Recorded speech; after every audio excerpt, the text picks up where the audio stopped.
अध्यक्ष महोदय, राज्यपाल महोदय ने अपने अभिभाषण में शहीदों का जिक्र किया, शहीदों के विचारों को आत्मसात करने का जिक्र किया, लेकिन मैं कहना चाहता हूं कि शहीदों के उन्हें माला चढ़ाना, उनके विचारों को आत्मसात करने से कहीं ज्यादा जरूरी है शहीदों को सम्मान देना।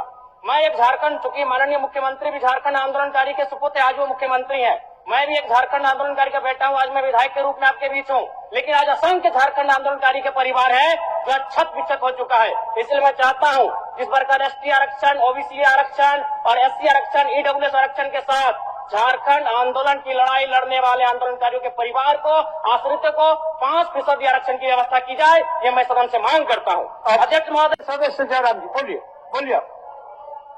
बोलिए आप बोलिए। धन्यवाद अध्यक्ष महोदय।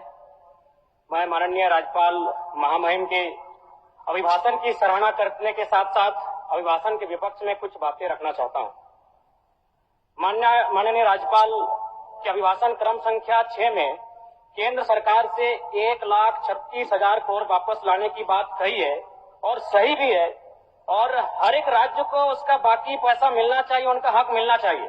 लेकिन अध्यक्ष महोदय, मैं आपके माध्यम से सरकार से पूछना चाहता हूं कि राज्य के सभी बैंकों ने मिलकर 2019 से 2024 तक 5,55,018 करोड़ रुपए दूसरे राज्यों को भुगतान करने का कार्य किया है। बैंक में जो पैसा डिपॉजिट होता है वो दूसरे स्टेट को जाता है, और अगर अभी देखा जाए तो झारखंड का सीडी रेशियो मात्र 36% है, जबकि आप तुलनात्मक अध्ययन करें तो आंध्र प्रदेश का सीडी रेशियो 110 के आसपास होता है, तमिलनाडु का सीडी रेशियो 115 के आसपास होता है। और सबसे महत्वपूर्ण बात कि बैंकर समिति के अध्यक्ष माननीय मुख्यमंत्री होते हैं। अगर इस पैसे को हम लोग बचा के अपने राज्य में ले आते हैं तो लोन के माध्यम से यहाँ के युवा, यहाँ के महिलाओं को अगर निर्गत कराते हैं तो बहुत बड़ी समस्याओं का निदान होगा। इसलिए मैं चाहता हूं कि सत्ता का ध्यान इस ओर आकृष्ट हो। मैं आगे, अध्यक्ष महोदय, राज्यपाल महोदय ने अपने अभिभाषण में शहीदों का जिक्र किया, शहीदों के विचारों को आत्मसात करने का जिक्र किया, लेकिन मैं कहना चाहता हूं कि शहीदों के उन्हें माला चढ़ाना, उनके विचारों को आत्मसात करने से कहीं ज्यादा जरूरी है शहीदों को सम्मान देना।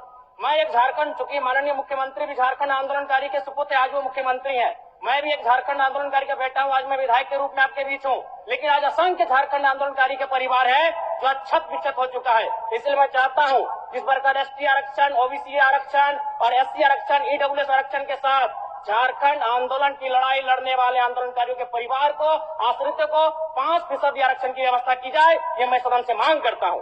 अध्यक्ष महोदय, थोड़ा सा और समय लूंगा। अब हो गया जयराम, जब सरकार का उत्तर होना है, अब सरकार फिर बाद में फिर सेकंड पारी में मौका मिलेगा। मान्यवर 30 सेकंड, मान्यवर 30 सेकंड। चलिए बोल लीजिए। राज्यपाल महोदय के अभिभाषण में इको टूरिज्म डेवलपमेंट कॉर्पोरेशन निर्माण की बात कही है, जो कि सराहनीय है, और मैं चाहता हूं मेरे क्षेत्र में एक पारासात में पुत्रीगढ़ी आता है और डेलिया डैम आता है, उनका उस दिशा में भी डेवलपमेंट करने की दिशा में आगे बढ़ा जाए। और सबसे महत्वपूर्ण बात जो झारखंड के नाम में छुपा है, झाड़ और खंड, झाड़ यानी जंगल, खंड यानी जमीन भूभाग, एक बहुत बढ़िया संबोधन अभिभाषण रहा महोदय, जिसमें उन्होंने जीएम लैंड की जो रसीद 2017 में रोकी गई थी उसकी रसीद पुनः काटी जाएगी। लेकिन मैं साथ ही साथ यह भी चाहता हूं, क्योंकि झारखंड में जितने भी उद्योग स्थापित हैं, चाहे वो रांची का एचईसी हो, दिल्ली का हिंडाल्को हो, सरकार का उत्तर माननीय मुख्यमंत्री, यदि 20-25 वर्षों के बाद उन उद्योगों की जमीन खाली पड़ी है, माननीय मुख्यमंत्री तो वापस कराई जाए, मैं आपसे ये मांग करता हूँ। धन्यवाद।